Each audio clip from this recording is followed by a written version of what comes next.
Bonjour, cela fait longtemps que je devais faire un sujet sur le sucre.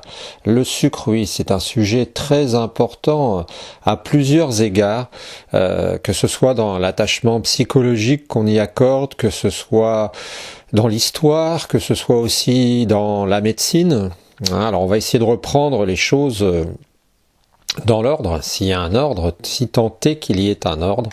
La première fois que j'ai entendu parler du sucre vraiment intelligemment, ou alors disons que j'ai eu une sorte de choc ou de surprise, c'est quand j'avais une vingtaine d'années, 18 ans, et qu'on avait un professeur qui nous parlait du sucre, et en histoire, et qui nous a demandé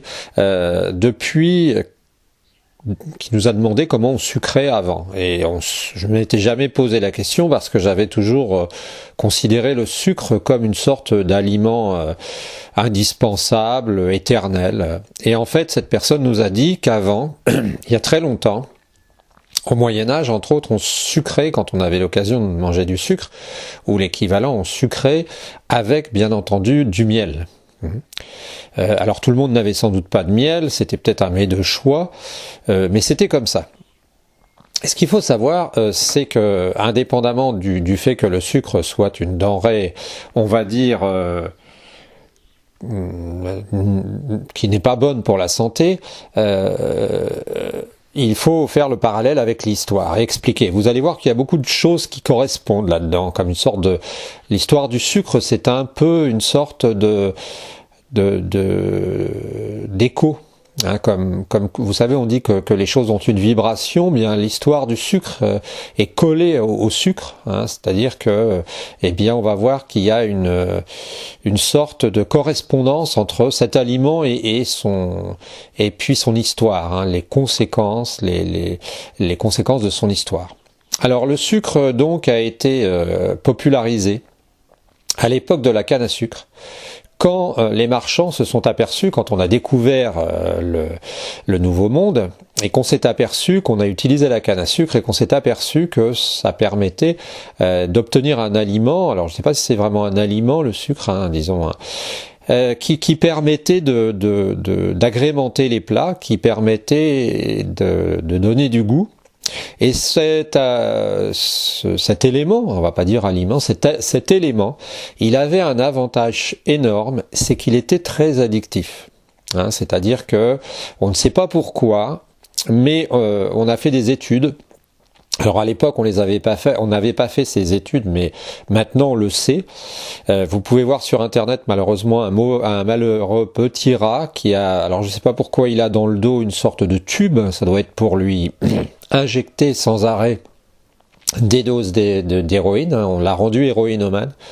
Je précise d'avance que je suis contre ce genre de procédé, qui n'a sans doute pas été fait en correspondance avec le respect le plus élémentaire de l'animal. Mais quoi qu'il en soit, on voit ce rat, et on nous explique, même si on peut expliquer n'importe quoi, que ce rat devient accro au sucre. Alors ça, on n'en est pas surpris parce qu'on a tous eu, enfin, si on est des gens à peu près normaux, des crises de besoin de sucre, particulièrement quand on est déprimé un peu, quand on se sent pas bien ou quand on a besoin d'énergie. Parfois, on va prendre du sucre quand on est énervé. Quoi qu'il en soit, ça n'est pas la grosse surprise que ce rat fut sucromane, on va dire. La grosse surprise, c'est qu'il était aussi héroïnomane. Et que la subtilité de l'expérience, c'est qu'on lui donne l'occasion de choisir entre du sucre et de l'héroïne.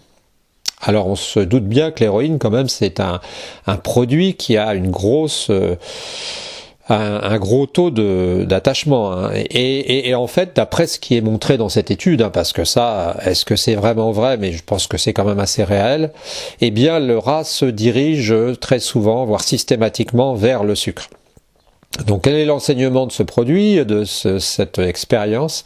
Eh bien c'est tout simplement que nous avons affaire à un produit très addictif, un produit qui, sans en avoir l'air, a on va dire des capacités aussi importantes, grandes, puissantes que ne peut l'avoir l'héroïne. Alors ça se comprend aussi parce que je pense que si on regarde le marché du sucre, hein, le marché global dans le monde du sucre, eh bien on verra que les sommes qui circulent sont peut-être, indépendamment du fait que l'héroïne est prohibée, donc sa production est non légale, donc il y a une hausse des prix. Je pense que le marché du sucre est nettement supérieur au marché de l'héroïne. Donc ça laisse déjà pantois. Je continue mon histoire. Donc, se rendant compte, les marchands, que la canne à sucre permettait d'obtenir, ce nouveau produit finalement, permettait d'obtenir dans les plantations américaines du sucre qui allait augmenter les quantités consommées par les Européens. Alors, il y a des chiffres qui sont assez énormes. C'est quelque chose comme, je ne sais plus combien de kilos peut-être 10 kilos par an. Quoi. Enfin, c'était phénoménal. On est passé de rien, finalement, pratiquement rien, puisque à beaucoup.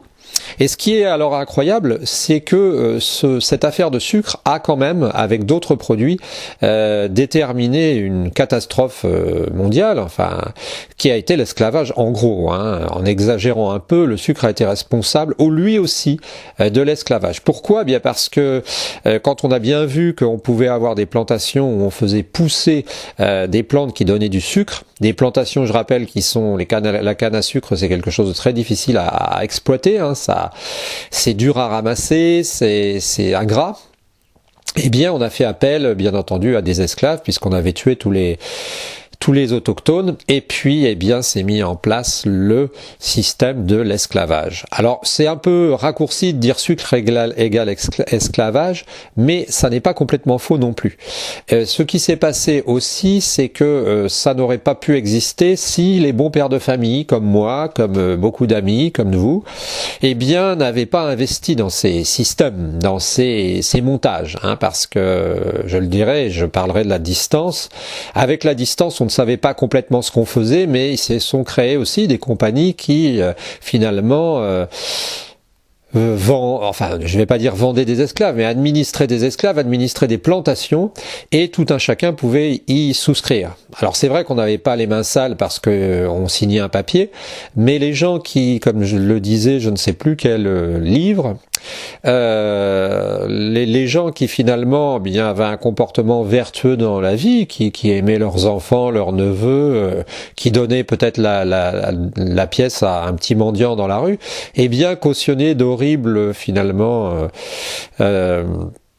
comportements, systèmes en ayant acheté des actions, des droits sur des obligations sur le sucre et les plantations. Quoi qu'il en soit, ça n'était que l'acte 1 du problème. Puisqu'actuellement, on sait très bien que les populations sont sédentaires, que les populations sont suralimentées, mal alimentées, et on sait très bien qu'il existe une corrélation entre finalement presque le tour de taille de l'individu et sa CSP, sa catégorie socio-professionnelle.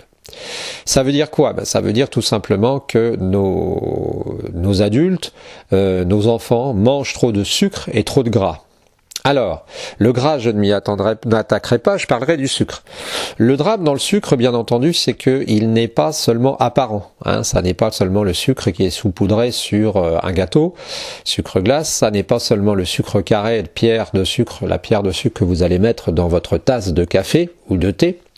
Il est présent partout.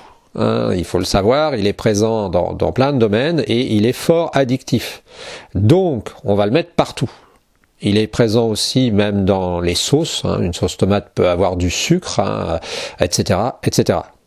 Donc, ce que je veux dire, et ce qui est évident, et ce qu'on ne dit pas assez, parce qu'il y a sans doute des lobbies, c'est que le sucre est une saloperie. Alors, je connais beaucoup de personnes qui ont supprimé le sucre de leur alimentation. On sait que le sucre est nécessaire à notre fonctionnement. Donc peut-être en a-t-on besoin d'un peu.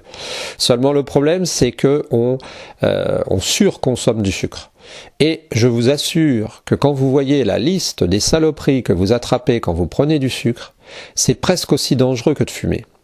Donc moi ce que je vous conseille, et c'était la fin de ce document, c'est de réduire fortement votre consommation de sucre. Alors, moi je suis pas un ange, je suis pas capable, comme certaines personnes que je connais, de supprimer du jour au lendemain le sucre de mon alimentation. J'en prends encore un peu dans les yaourts, etc. Mais ce que je fais, ce qui fonctionne bien, c'est la politique des petits pas. C'est-à-dire que je supprime un petit peu chaque jour de sucre et finalement je commence à réduire ma quantité. Voilà, donc c'est ce que j'avais à vous dire.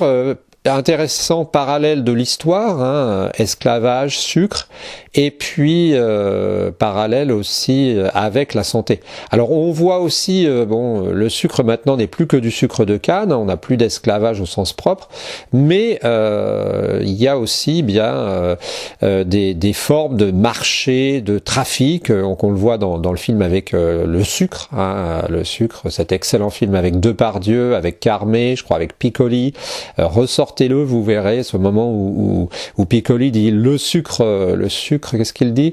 Il y a plus de sucre, voilà.